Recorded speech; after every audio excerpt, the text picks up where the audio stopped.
Ni hao, photographers. My name is Spyros Heniadis, and this is where I answer your photography questions and we learn about photography together. It's Thursday. We're doing Q&A, and we're starting with a question that comes from Katura Ariel, who says she's doing her first senior portraits in a few weeks. She's shooting mostly outside, and she's looking for any tips on going into this. She has a 50mm prime f1.7 lens, a kit lens 18 to 55mm, a 28 to 80mm lens, and a 70 to 210mm lens. She does not have a flash other than the pop-up flash on the camera.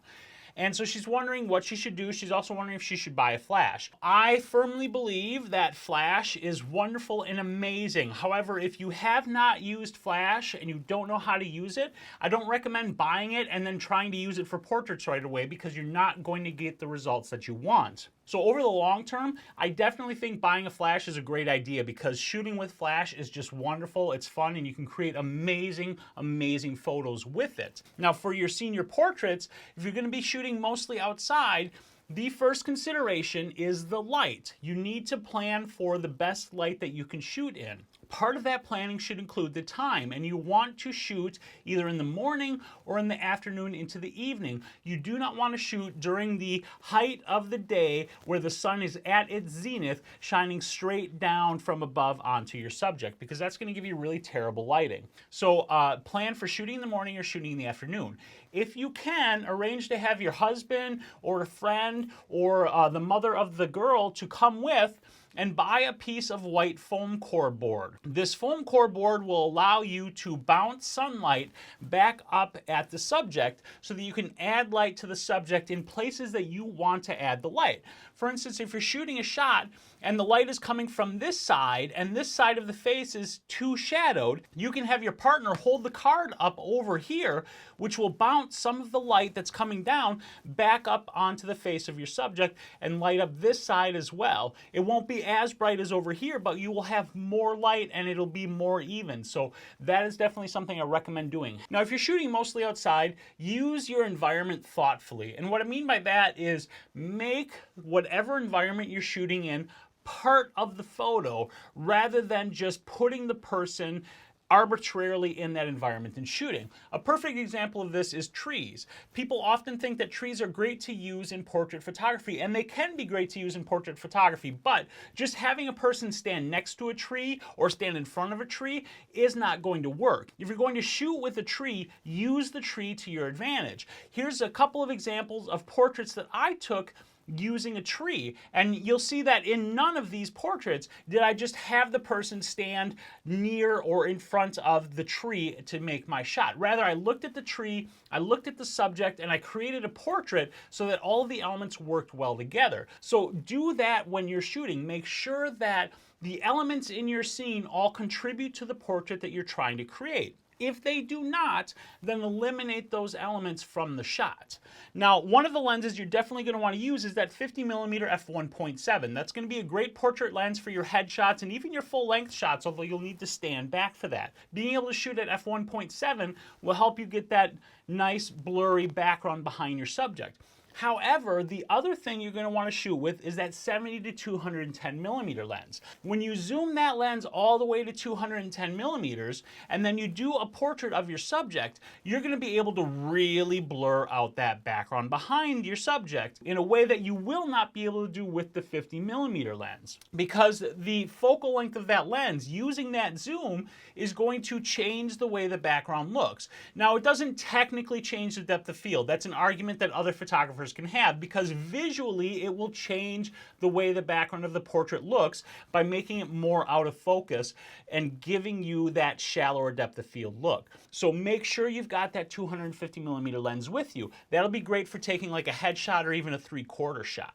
The other thing is just going to be planning ahead. Have some ideas of the kinds of shots that you want to take, and then work with those as inspiration. And that doesn't mean that you're going to go out and duplicate those shots exactly. Rather, you're going to have ideas that you're going to be working towards so that you know what you're doing, so that you have a goal to try to achieve, rather than just going out there and then saying, okay, we got to take some senior portraits. What should we do? So the planning ahead, the looking at some shots, working with the subject you're going to be shooting with, the young girl, and finding out the kind of shots that she wants to have, and then together figuring out which ones you're going to work toward, that will save you so much time and effort when you're out in the field shooting, because you'll know what you're trying to do and you'll be able to work towards that. So those are the tips that I would give for shooting senior portraits, and really for shooting portraits in general. And I know that was a bit of a long answer, so now let's move on to our next question from Ronald Flew, who says he has a niece who has asked him to take some wedding photos, and he wants to know if we have any suggestions.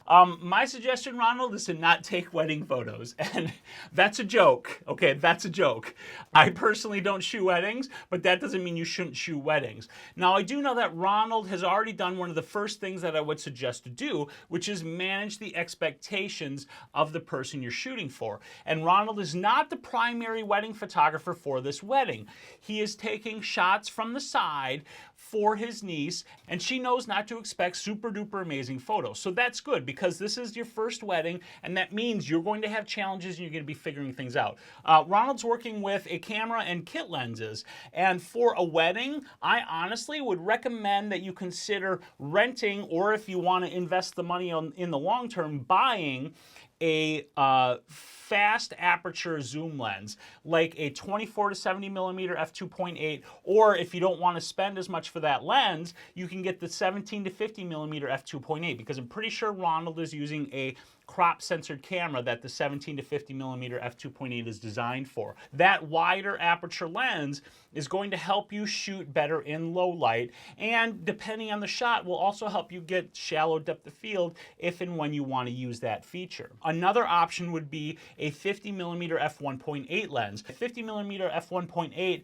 is another lens that's going to help you in that low light situation.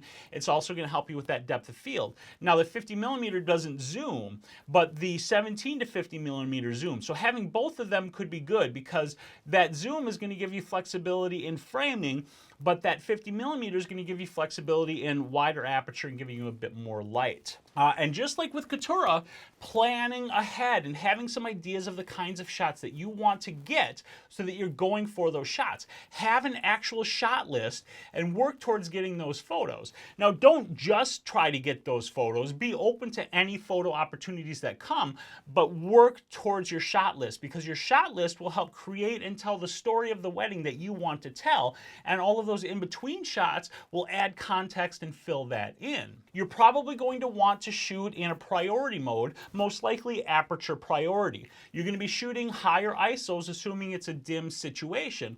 But either way, with aperture priority, you're not going to have to think so hard about what settings should I use in this situation, because you just need to focus on your aperture and then use your ISO to make sure your shutter speed is fast enough to give you a sharp photo. All right, guys, that's all I've got for you this week. I hope you enjoyed this week's Q&A. I know it was pretty dense, but there's a lot of great questions out there, and I want to make sure I answer them for you guys. Now, if you have questions for me, leave them down in the comments. And then do me a favor and like this video and subscribe to my channel. If you really like this video, maybe share it with your friends. But the most important thing you need to do is get out there and take some damn photos. I'll see you guys on Tuesday.